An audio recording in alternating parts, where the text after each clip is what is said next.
Hello guys, welcome back to the channel Demystify, making things easier for you. Today we will be starting with the chapter 11, the Semi-Socratics, जो कि हम Socrates के बारे में already पढ़ चुके हैं. सोक्रेटिस की डेथ के बाद हमने पूरी स्टोरी उसकी पढ़ी, प्लेटो का अकाउंट देखा कि कैसे Socrates was given the poison and all of that. So ensued a phenomena which is not infrequent in the history of thought. A great and many-sided personality combines in himself many conflicting tendencies and ideas. Let us take an example, not however from the sphere of intellect but from the sphere of practical life. We often say that it is difficult to reconcile mercy and justice. अब देखिए Socrates की death के बाद, अच्छा अगर हम एक बहुत ही इंपॉर्टेंट एक उसके साथ शुरू करें तो कॉन्फ्लिक्टिंग आइडियाज़ कई बार ऐसे होते हैं. जैसे अगर हम दो आइडियाज़ या दो कॉन्सेप्ट्स को देखें या फिर हम देखें मर्सी एंड जस्टिस. अगर जस्टिस देना है तो मर्सी इज़ नॉट देयर, अगर मर्सी है तो फिर justice can not be there. तो बहुत सारी among many small personalities, one man follows only the ideal of mercy and his mercy has not in it the stern stuff of justice. तो often बात की जाती है कि मान लीजिए अगर कोई पर्सन है जो मर्सी फॉलो कर रहा है, जिसके लिए मर्सी ज़्यादा इम्पोर्टेंट है, तो अक्सर कहा जाता है कि यार अगर मर्सी आपके लिए इम्पोर्टेंट है या आप मर्सी को फॉलो कर रहे हैं तो जस्टिस कहीं ना कहीं गायब हो जाता है. और उसको देखा कैसे जाता है, मॉकिशनेस, सेंटिमेंटल ह्यूमैनिटेरियनिज्म की बहुत ज़्यादा बस getting way too emotional, not at all practical in life. अगर कोई है जो जस्टिस को फॉलो कर रहा है तो उसको बोला जाता है कि यार ये तो बिल्कुल अनसिम्पैथेटिक हो गया. मतलब ये ऐसे कॉन्फ्लिक्टिंग आइडियाज़, और सिर्फ ये दोनों नहीं, ऐसे बहुत सारे कॉन्फ्लिक्टिंग आइडियाज़ होते हैं जिनका एक साथ कोई भी स्टैंड पॉइंट नहीं हो सकता है. तो it takes a greater man, a larger personality harmoniously to combine the to.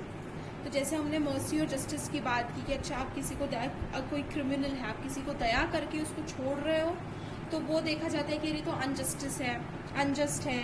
जो पर्सन है वो तो ज़रूरत से ज़्यादा इमोशनल हो रहा है, लोगों को गलत मैसेज जा रहा है. अगर कोई है जो बिल्कुल ही मर्सीफुल नहीं हो रहा है, उसे जस्टिस चाहिए ही चाहिए, तो उसको तो बोला जाता है कि तो बहुत ही हार्श है, अनसिम्पैथेटिक हो रहा है, बिल्कुल इसमें तो दया ही नहीं है, दिल ही नहीं है, गलती रियलाइज करने के बाद भी सजा दे रहा है, ऑल ऑफ दैट. तो एक ग्रेट थिंकर या एक ग्रेट पर्सनालिटी वो होगी जो इस टाइप से दो कन्फ्लिक्टिंग आइडियाज़ है, दो कॉन्फ्लिक्टिंग चीज़ों को अगर कंबाइन कर पाए, ठीक है. तो वो है जैसे कि by emphasizing one thought, by being obsessed a single idea and pushing it to its logical conclusion, one may indeed achieve a considerable local and temporary reputation. तो सोक्रेटिस क्या था, ये बात यहाँ पर इसकी की जा रही है कि मान लो कोई अगर है जो किसी एक के ऊपर फोकस कर रहा है, किसी के लिए जस्टिस बहुत इंपॉर्टेंट है, किसी के लिए मर्सी इंपॉर्टेंट है, किसी के लिए फेयरनेस इंपॉर्टेंट है, किसी के लिए गुडनेस इंपॉर्टेंट है. अगर आप एक आइडियल को लेकर आपके लिए वो आइडियल सबसे ज़्यादा इंपॉर्टेंट हो रहा है तो you will get reputation and all of that stuff, that is okay.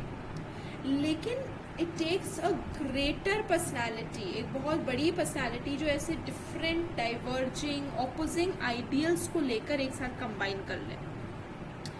और ये काम किया था, ये हुआ था after the death of Socrates. Only one man among his disciples was able to grasp the whole of his teaching, understand the whole of his personality, and that was प्लेटो.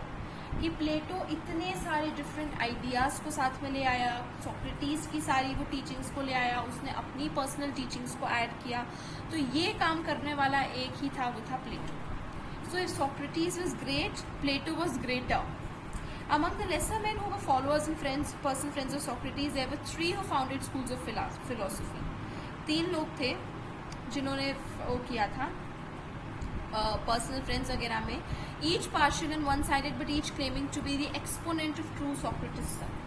तो जो तीनों स्कूल्स हम अभी देख रहे हैं ना, जैसे हम देखेंगे कि एंटीस्थीन्स ने साइनिक स्कूल फाउंड किया था, एरिस्टिपस ने साइरेनाइक स्कूल फाउंड किया था, यूक्लिड ने मेगारिक स्कूल दिखा था. तो दीज आर नॉट समथिंग जिसको हम ज़्यादा डिटेल में जाएंगे. ये सेमी सोक्रेटिक्स की बात हो रही है. इसके बाद हम प्लेटो पे पूरी तरीके से डिटेल में डिस्कशन करेंगे in the coming chapters.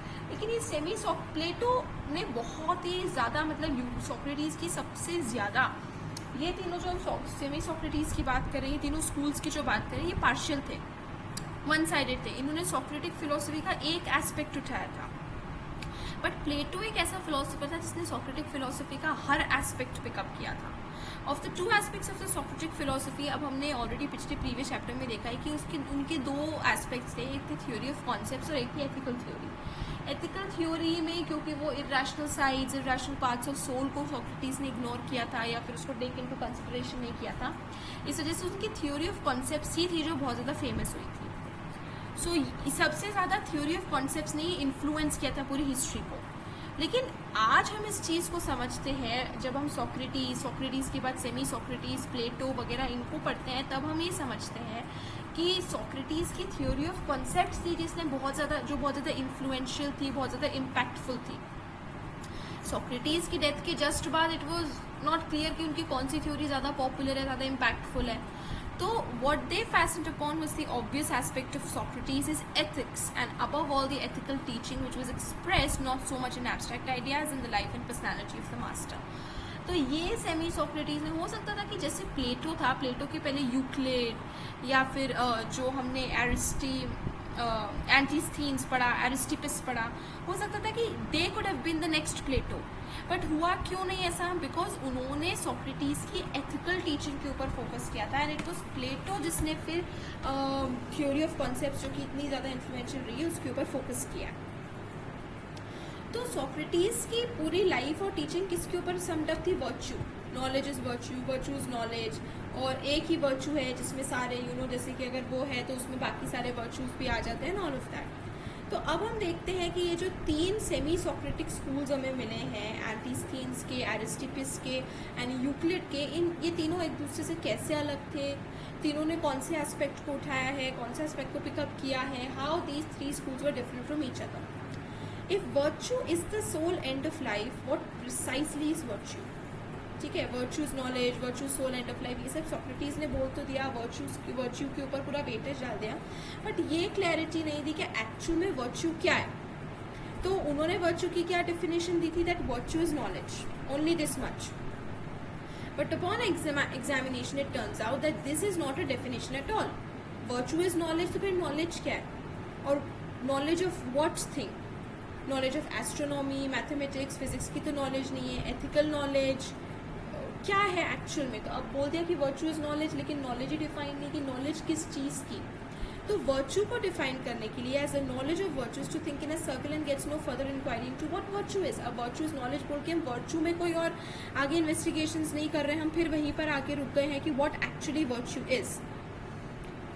He did not mean that virtue is knowledge, although his doctrine is often somewhat misleadingly stated in that form. What he meant was quite a different thing, that virtue depends upon knowledge. तो this is a misconception हम बोल लो या एक confusion बोल लो, इस तरीके से interpret किया जाता है. जब उन्होंने बोला कि वर्च्यू इज़ नॉलेज, उसको इंटरप्रेट अलग तरीके से किया जाता है, लेकिन what he actually meant was कि वर्च्यू नॉलेज के ऊपर डिपेंडेंट होती है. और ये है वर्च्यू की first condition. The principle accurately stated is not that virtue is the knowledge of virtue which is thinking in a circle, but that virtue depends upon the knowledge of virtue.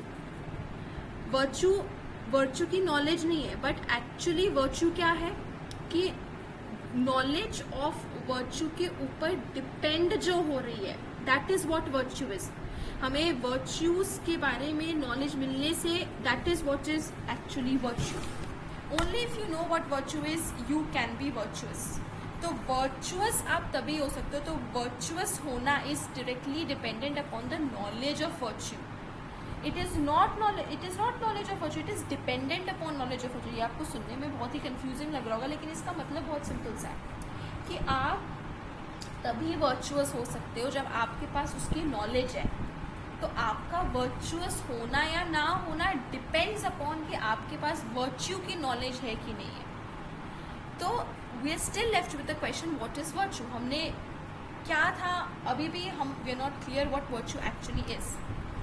No doubt this was due in part to the unmethodical and unsystematic manner in which Socrates developed his thought.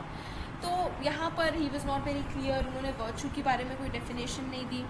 It is not possible to develop systematic thinking in the course of casual conversations, but in part 2 it was due to the very universality of the man's genius. He was broad enough to realize that it is not possible to tie down virtue in any single narrow formula which shall serve as practical receipt for action. So that in spite of the fact that his whole principle lay in the method of definitions, Socrates in fact left his followers without any definition of the supreme concept of his philosophy, virtue.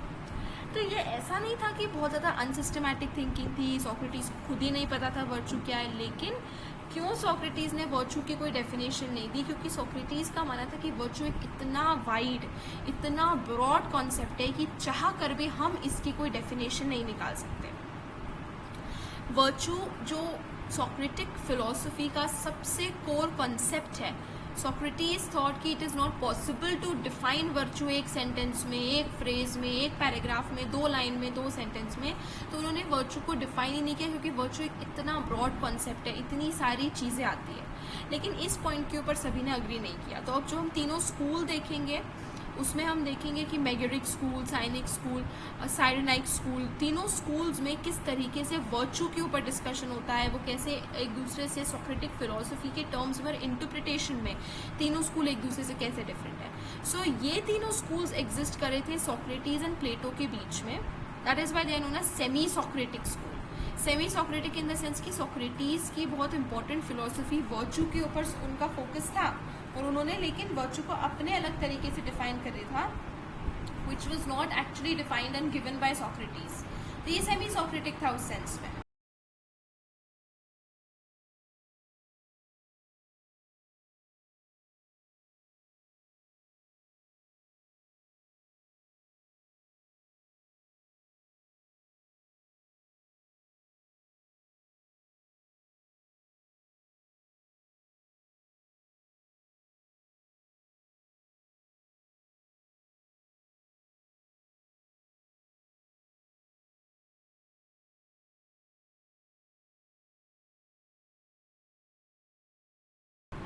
अब हम सबसे पहला हमारा school देखते हैं, that is the Cynics. Now Antisthenes was the founder of the Cynic school, और उसने एक ही बात रिपीट की, मतलब he repeated the same thing, that Socrates की तरह उन्होंने बोला कि virtue is something which is founded upon knowledge. Knowledge से आपको वर्चू मिलेगा. वर्चू जो है वो टीचेबल है एंड इज वन. सारे वर्च्यूज इज वन. जैसे कोई भी एक वर्चू है, उसके अंदर आपने एक वो वर्चू सीख लिया तो all other virtues are encompassed in that. लेकिन what aroused the admiration of Antisthenes was not Socrates, the man of intellect, the man of science, the philosopher, but Socrates, the man of independent character. This independence was in fact merely a byproduct of the Socratic life. Socrates had been independent of all early goods. So देखिए बात ये होती है कि जब हम semi Socratic schools की बात करते हैं, सेमी सोक्रेटिक स्कूल्स में ना सोक्रेटिस की लाइफ के बहुत सारे एस्पेक्ट्स थे. उनकी फिलोसफी को खुद हम 2 पार्ट्स में डिवाइड करते हैं. उनकी personal life, professional life, his personality, the way he conducted himself, the Socratic method, there are so many different things. So these different schools, ये साइनिक स्कूल, साइरेनाइक स्कूल, मेगोरिक स्कूल, इनके जो फाउंडर्स थे एंटीस्थीन्स, एरिस्टिपस, यूक्लिड, इन्होंने Socrates के उस पोर्शन को, उस aspect को पिकअप किया है विच दे लाइक्ड द मोस्ट. और एंटीस्थीन्स वो सबसे ज़्यादा फेवरेबल थे सोक्रेटिक की इंडिपेंडेंस से, that how he is independent of the worldly thought, the worldly opinions, the worldly eyes, judgments, कि वर्ल्ड चाहे कुछ भी बोल रहा है, Socrates was independent of all of that. वो वही पहनते थे जो उन्हें पहनना है. He didn't care for appearances कि कोई क्या उनके बारे में सोच रहा है. He had his own character, his own personality. हमने देखा प्रीवियस चैप्टर में कि किस तरीके से उनके ट्रायल में भी he conducted himself the way as he wanted to conduct himself. सारे riches, poor, wealth, money, सबसे independent था Socrates. Socrates का sole motto was the acquisition of wisdom. He wanted and wanted knowledge, wisdom, wanted to know more. तो दूसरों के लिए indifference of opinion होना, मतलब दूसरों के opinion से indifference होना, this was something which favored Antisthenes. But the Cynics interpreted his teaching to mean that the independence of earthly pleasures and possessions is itself the end and object of life. अब देखिए बात वही आ जाती है कि हम किस तरीके से किस चीज़ को इंटरप्रेट करते हैं. सोक्रेटिस के लिए मान लीजिए अपीयरेंस पे फोकस ना करना, लाइफ में इंडिपेंडेंस ना होना, इस सब का मतलब ये नहीं था कि that was the only way of life जिससे हमें एक्चुअल में ट्रू नॉलेज मिलेगी. It was his choice. वो उनकी चॉइस थी कि उन्हें सिर्फ विजडम चाहिए. He didn't care as much for looks and worldly possessions and materialistic things. लेकिन इसको जो साइनिक्स थे, साइनिक्स ने उसको ऐसे पिकअप किया कि जैसे सोक्रेटिस रह रहे थे, जो उनकी लाइफस्टाइल थी, दैट वाज द ओनली वे जिससे आपको नॉलेज मिलेगा, जिससे आपका यही आपका गोल है, आपका ऑब्जेक्ट है. तो सोक्रेटिस के लिए सिर्फ नॉलेज मैटर करता था और कुछ नहीं. लेकिन साइनिक्स ने क्या एग्जैजरेट किया, अच्छा वो एसिटिज्म वाला पार्ट, वो regress, self mortification, just don't live your life free from all the worldly possessions and these things के लिए ये सब important था. या उन्होंने सोक्रेटिस के इस ट्रेट को पिकअप किया. Virtue is sufficient for happiness, and said Anacines, and for virtue nothing is requisite but the strength of Socrates. It is a matter of action, does not require many words or much learning. तो Cynic ideal of virtue is this purely negative. It is the absence of all desire of freedom. तो देखिए यहाँ पे अब हमें दिखता है कि बहुत ही अलग तरीके से इंटरप्रिटेशन मिला है उसकी वर्च्यू को. सोक्रेटिस एक तरीके से अपनी लाइफ को जी रहा था. It was his choice. ऐसा नहीं था कि वो उस तरीके से जिए तभी उनको वर्च्यू मिलेगा, तभी उनको ट्रू नॉलेज मिलेगी. Socrates was independent of all the opinions. लोग क्या सोचते थे, क्या जान रहे हैं, क्या सोच रहे हैं, सोक्रेटिस को फर्क नहीं पड़ता था. इसलिए सोक्रेटिस उस तरीके से रह रहा था. लेकिन साइनिक्स के लिए सोक्रेटिस का उस तरीके से रहना मतलब वो सोक्रेटिस की लाइफस्टाइल नहीं, वो ही उसको सोक्रेटिस की नॉलेज मान रहे थे, वो ही उसको सोक्रेटिस का आइडियल मान रहे थे कि जैसे सोक्रेटिस रह रहा है वही तरीका है जिससे हमें मिल जाएगा हमारा गोल, हमारा ऑब्जेक्ट. तो जो साइनिक्स थे उनके लिए वर्च्यू क्या था? Virtue was actually purely negative. सब no, no, no, it has no freedom, no desire, no wants, no money, no worldly possessions, no goods. सभी चीज़ों से बिल्कुल इंडिपेंडेंस मिलना. तो जो साइनिक्स थे, एंटीस्थीन्स थे, जो उनके फॉलोअर्स थे, बहुत सारे लोग घर में रहना बंद कर दिया, बेगर्स की तरह इधर उधर घूमने लगे. जैसे एसेटिक्स रहते हैं, जैसे डायोजीन्स वो एक टब में रहता था. So all of these were science की फॉर देम वो जो एसेटिक काइंड ऑफ लाइफ है, जो सेल्फ मोटिफिकेशन वाली लाइफ है, जो एक्चुअल में सोक्रेटिस की चॉइस थी, उसको वो अपना ऑब्जेक्ट मानने लगे, अपना एंड गोल मानने लगे, या ओनली वे मानने लगे जिससे उनको ट्रूथ तक पहुंचेंगे, और what ever the end goal was. So Socrates following single-heartedly what he knew to be good, cared nothing what the vulgar said. But this indifference to the opinion of others was like his independence of possession, not an end in itself. तो यही बात हो रही है कि Socrates के लिए वो एंड गोल नहीं था कि अच्छा इस तरीके से हम लाइफ को रहेंगे तो हमें हमारा ऑब्जेक्ट, हमारा गोल मिल जाएगा. It was just his choice, random choice की. उसे नहीं फर्क पड़ता था whatever the people used to think about him, उनके अपीयरेंस के बारे में. It was his way of living life. लेकिन साइनिक्स के लिए इस तरीके से रहना, अपीयरेंस मैटर नहीं करना, वर्ल्डली पोजेशन मैटर नहीं करना, ये सब ही उनके लिए एंड ऑफ लाइफ था. The ultimate and of life. तो साइनिक्स के लिए the only thing that is good is virtue. Vice is the only evil. बाकी ना कुछ बुरा है ना कुछ अच्छा है, बाकी सब इंडिफरेंट है. किसी चीज़ से कोई फ़र्क ही नहीं पड़ता है. ठीक है. प्रॉपर्टी, प्लेजर, वेल्थ, फ्रीडम ये कुछ अच्छे नहीं है. Poverty, misery, illness, slavery, death ये कुछ बुरे नहीं है. कोई चीज़ अच्छी बुरी नहीं है. सिर्फ वाइस एंड वर्च्यू साइनिक्स के लिए दो चीज़ें एग्जिस्ट करती है. तो साइनिक्स के अकॉर्डिंग अगर आप एक स्लेव हो, अगर आप एक फ्री मैन हो, कोई फ़र्क नहीं पड़ता. स्लेवरी भी उतनी अच्छी उतनी बुरी है, मतलब ना स्लेवरी अच्छी है ना बुरी है, फ्रीडम ना अच्छी है ना बुरी है. नथिंग वॉज गुड और bad, only virtue was good, vice was bad. इन दोनों के ऊपर उन्होंने अपना वो कर दिया था. तो साइनिक्स के लिए सुसाइड कोई क्राइम नहीं था, मर्डर कोई क्राइम नहीं था, स्टीलिंग कोई क्राइम नहीं था. सिर्फ वर्च्यू, मतलब ऑफकोर्स वर्च्यू के अंदर ये सारी चीज़ें आती है, विजडम आती है, ट्रूथ आता है, जस्टिस आता है, तो उसमें ऑटोमेटिकली मर्डर, क्राइम, स्टीलिंग वगैरह सब नहीं आ जाता. बट एक अलग व्यू पॉइंट था उनका देखने का. जैसे सुसाइड भी है, इट वॉज नॉट बैड, वो गलत नहीं था कि आप किसी को मार नहीं रहे हो, आप सिर्फ मिजरी से, दर्द से अपने आप को फ्री कर रहे हो. तो साइनिक्स के लिए वो इंडिफरेंट थे, वो उस पर it was like they would not comment on it, और उनके लिए फ़र्क ही नहीं पड़ता था कि suicide is good, bad, anything. Virtue is good, vice is bad, बस. सारे man, it was like black and white, there was nothing grey between. सारे मैन जो थे या तो वो वर्चुअस थे, इधर दे वर गुड, या दे हैड वाइस, तो मतलब they were bad. So this was the classification according to the Cynics. अब हम बात करते हैं साइरेनाइक्स. ये बहुत सिंपली इस बुक में, इस सोर्स में समझाया गया है. स्टेस ने बहुत सिंपली ये सब बातें करी है. एंड साइनिक्स की पोजीशन भी जो थी वो मेन यही थी कि virtue is good, vice is bad. बाकी सबको लेकर वो इंडिफरेंट थे. And Antisthenes was the founder of this Cynic school. So these were the major points to be noted. अब आते हैं हम साइरेनाइक्स पे, जिसके फाउंडर थे एरिस्टिपस. साइरेनाइक्स के लिए भी वर्च्यू वॉज द सोल. और हाँ, जैसे जो साइनिक्स थे, they focus more on the self mortification. They were indifferent to everything, living life like an aesthetic और vagabond kind of a person. तो अब साइरेनाइक्स की अगर बात करें, द सेकेंड स्कूल, उनके लिए भी virtue was the sole of life. But उन्होंने वर्च्यू को एक डेफिनेशन देने की कोशिश की. ये देखिए कैसे अलग अलग एस्पेक्ट्स को पिकअप किया. यहाँ पहले वाले में साइनिक्स ने सोक्रेटिस के जिस तरीके से सोक्रेटिस रह रहा था उस एस्पेक्ट को पिकअप किया. अब सोक्रेटिस ने वर्च्यू की कोई डेफिनेशन नहीं दी. Virtue is the sole part to happiness और सब कुछ, मतलब वर्च्यू की ज़्यादा सोक्रेटिस ने डेफिनेशन नहीं दी. He said is the sole path to happiness and he had not refrained from holding out happiness as a motive for virtue.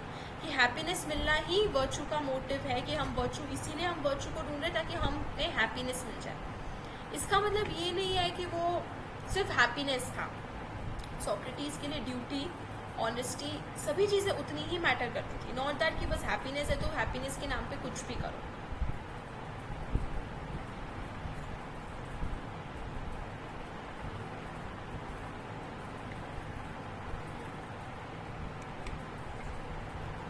अब जैसे हो गए ऑनेस्टी, इस तरह की जो आइडियल्स हो गए, सोक्रेटिस बहुत ज़्यादा इसके ऊपर उन्होंने फोकस नहीं किया. कोई मोरालिटी का डेफिनेट बेसिस नहीं है कि आप मोरालिटी किसके ऊपर बेस कर रहे हो. What is morality founded upon? Reason है, गुडनेस है, नॉट हर्टिंग अदर्स है, for the sake of doing it morality है, कस्टम है, ट्रेडिशन क्या है. तो उनका मेन फोकस सोक्रेटिस का virtue, happiness, concepts, virtue is knowledge, how it is dependent upon knowledge, इन चीज़ों पर था. बहुत निटिग्रिटीज, बहुत डिटेल्स में सोक्रेटिस ने बात नहीं की थी. लेकिन इस बात को पिकअप किया था एरिस्टिपस ने. Now he pressed to its logical conclusions regardless of all other claims. तो डाउटलेस कि virtue is the sole end of life. हमने पहली बार में भी देखा कि साइनिक स्कूल में भी वर्च्यू इंपॉर्टेंट था, इस स्कूल में भी वर्च्यू इंपॉर्टेंट है. But the sole end of virtue is one's own advantage, that is to say pleasure. तो एरिस्टिपस ने इसको कैसे इंटरप्रेट किया कि वर्च्यू तो हमारा बिल्कुल है, सोल एंड ऑफ लाइफ है, लेकिन वर्च्यू हम सिर्फ और सिर्फ अपने प्लेजर के लिए कर रहे हैं. तो वर्च्यू से हमें प्लेजर मिलेगा, इसका मतलब डायरेक्टली हम ये बोल सकते हैं कि pleasure is the sole end of our life. अब प्रोटैगोरस एंड सोफिस्ट का जो इन्फ्लुएंस है उसने भी यहाँ पे बहुत रोल प्ले किया है. प्रोटैगोरस ने जैसे ऑब्जेक्टिविटी ऑफ ट्रूथ को डिनाई किया था, हम सोफिस्ट वाले चैप्टर में पढ़ चुके हैं. तो each man is a law unto himself.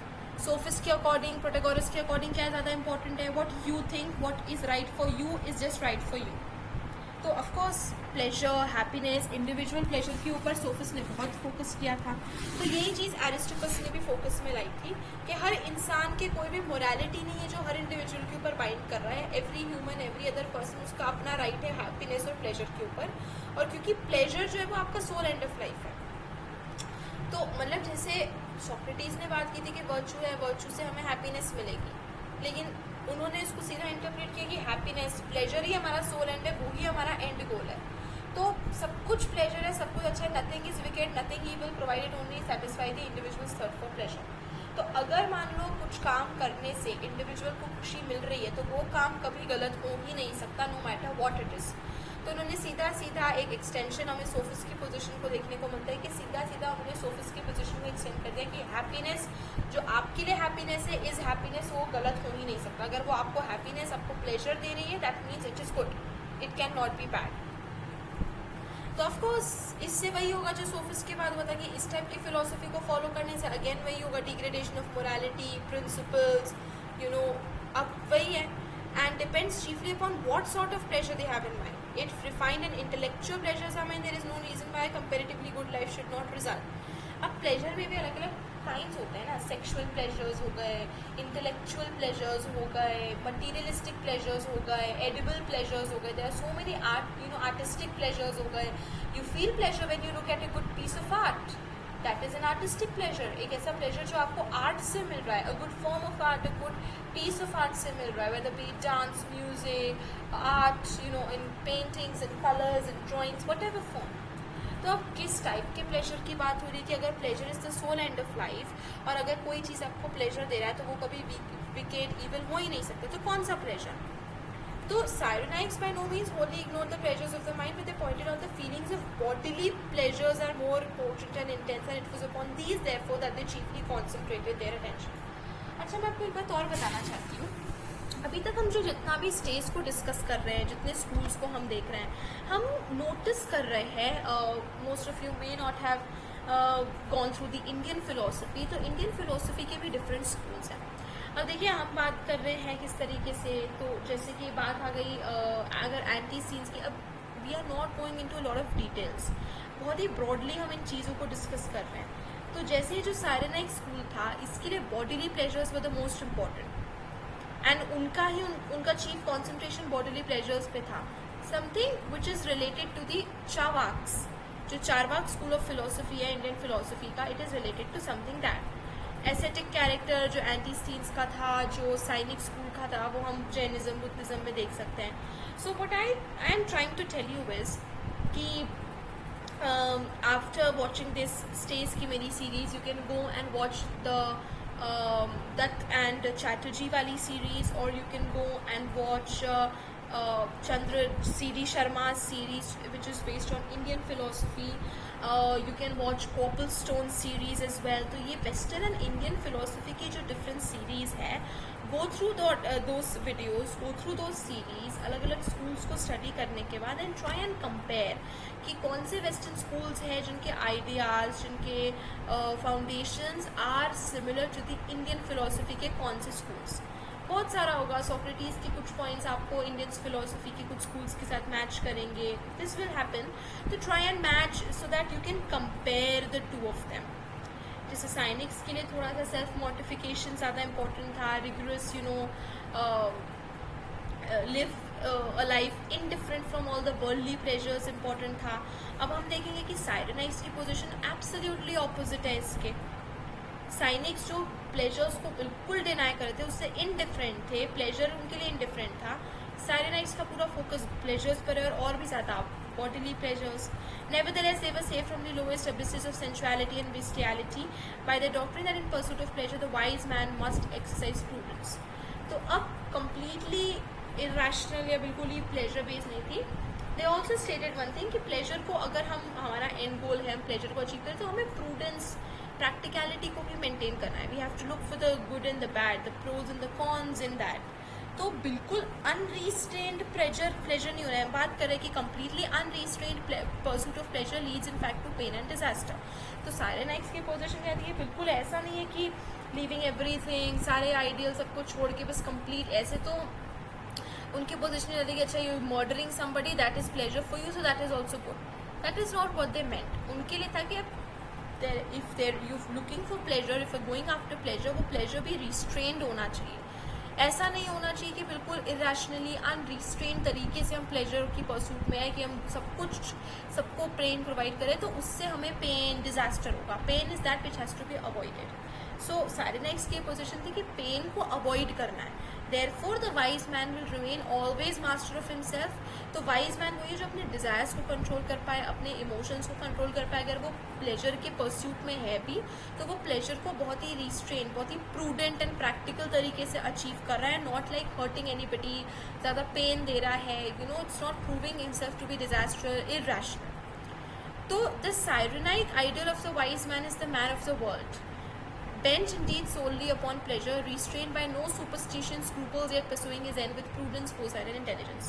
तो pleasure is the end goal of their life. pleasure के ऊपर पूरा फोकस है, लेकिन वो pleasure भी restrained तरीके से, prudent, practical, rational तरीके से follow हो रहा है. अच्छा, अब हम बात करें रैशनैलिटी रीज़न की, तो बहुत अलग मीनिंग आ जाता है. Rationality mean something completely different in philosophy. अलग अलग स्कूल में हम जब इसको डिस्कस करते हैं तो don't take to its very particular meaning. हम बात करें अगर प्रूडेंस की, कि बहुत प्रैक्टिकल अप्रोच से हमें प्लेजर को रीच करना है, अप्रोच करना है. तो ऑफ कोर्स इसके भी बहुत सारे डिफरेंट इंटरप्रिटेशंस होते हैं, what kind of prudence, intelligence, foresight, ये सब क्या है। दो एग्जांपल्स हमें देखने को मिल सकते हैं, जैसे एक था एनी सीरीज थी Cyrenaic believe in that pleasure is the sole end but set such store upon pleasures that arise from friendship and family affection. तो admitted that the wise man should be ready to sacrifice himself for his friends or family, a gleam of light in the moral darkness।